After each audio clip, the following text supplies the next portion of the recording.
రెండో ప్రశ్న. ఆ, బ్రదర్ వందనములు. ఆ, యేసుక్రీస్తు ప్రభు సిలువ వేయడానికి ముందు ఆ, మత్తయి సువార్తలో ఆ, 27వ అధ్యాయం 28వ వచనంలో ఆ, ఆయనకు ఆ. ఎర్రని అంగి ఎర్రని అంగి తొడిగించి ఉమ్, అని ఉమ్, రాయబడింది. రాయబడింది. యోహాను సువార్త 19వ అధ్యాయం 5వ వచనంలో ఆ, ఓదారంగు వస్త్రం అని ఉంది. ఆ. ఈ రెండిట్లో ఏది కరెక్ట్ అని అడుగుతున్నారు. బైబిల్ ప్రకారం చెప్పాలంటే ఎర్రని వస్త్రమే కరెక్ట్. ఎందుకంటే రక్తం ఎలా ఉంటుంది? ఎరుపు. ఎర్రగా ఉంటుంది. కాబట్టి చదువు ఆ మాట. యోహాను సువార్త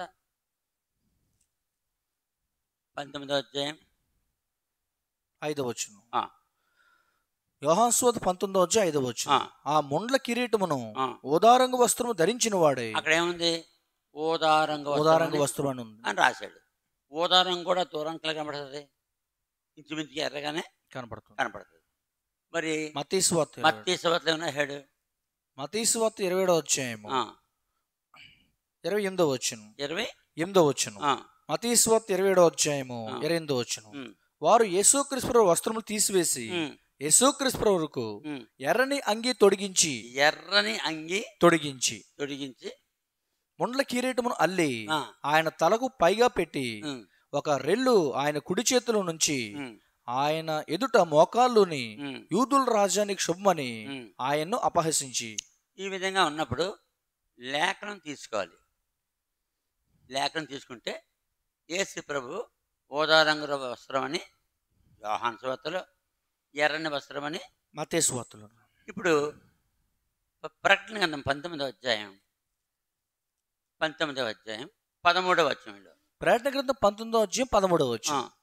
రక్తములో ముంచబడిన రక్తములో ముంచబడిన వస్త్రము ఆ, ఆయన ధరించుకున్న వాడై ఉండెను. ఆయన అంటే యేసు యేసుక్రీస్తు ప్రభు. అంటే దీన్ని బట్టి అది ఎర్రని వస్త్రము బైబిల్లో రాయబడి. తర్వాత మరియు ఆ, దేవుని వాక్యము అను నామము ఆ. యేసుక్రీస్తు ప్రభు పెట్టబడి ఉన్నది. కాబట్టి రక్తములో ముంచబడిన వస్త్రం రక్తం ఊదా రంగులో ఉంటుందా లేకపోతే ఎర్రగా ఉంటుందా? ఎర్రగా ఉంటుంది. ఎర్రగా ఉంటుంది. ఊదా రంగు కూడా దూరానికి ఎరుపు రంగులు కనపడుతుంది. కానీ రక్తములో ముంచబడిన వస్త్రం అంటే ఎర్రటి వస్త్రం.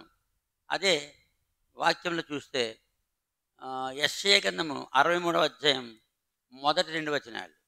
యెషయా గ్రంథం 63వ అధ్యాయం మొదటి 2 వచనములు. ఆ, రక్తవర్ణ వస్త్రములు ధరించి అది రక్తవర్ణ వస్త్రము ధరించి ఉమ్. ఏదోము నుండి వచ్చుచున్న ఇతడెవడు ఎవరు? శోభిత వస్త్రము ధరించిన వాడై ఉమ్, గంభీరముగా నడుచుచు ఉమ్, బొస్రా నుండి బలాతిశయంతో ఉమ్, వచ్చుచున్న ఇతడెవడు ఉమ్, నీతిని బట్టి మాట్లాడుచున్న నేనే, ఉమ్, రక్షించుటకు బలాఢ్యుడైన నేనే. ఉమ్, నీ వస్త్రము ఎర్రగా ఉన్నదేమి, ఉమ్, నీ బట్టలు ఉమ్, ద్రాక్షాగానుగను త్రొక్కుచుండు వాని బట్టల వలె ఉమ్. ఉన్నవేవి. కాబట్టి యేసు ప్రభు లోక పాపం మోసుకుని దేవుని గొడుపులు కాబట్టి యేసుక్రీస్తు ప్రభు మరి ఆయన సిలువ వేసినప్పుడు తల నుండి అరికాల వరకు రక్తం ప్రవహించింది.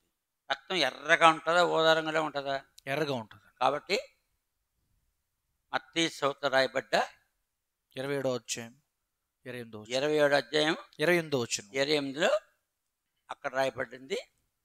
ప్రకటన గ్రంథము 19వ అధ్యాయం 13లో రాయబడింది. దాని తర్వాత యెషయా గ్రంథము 63వ అధ్యాయం మొదటి 2 వచనాల్లో రాయబడింది. ఎర్రటి వస్త్రమే.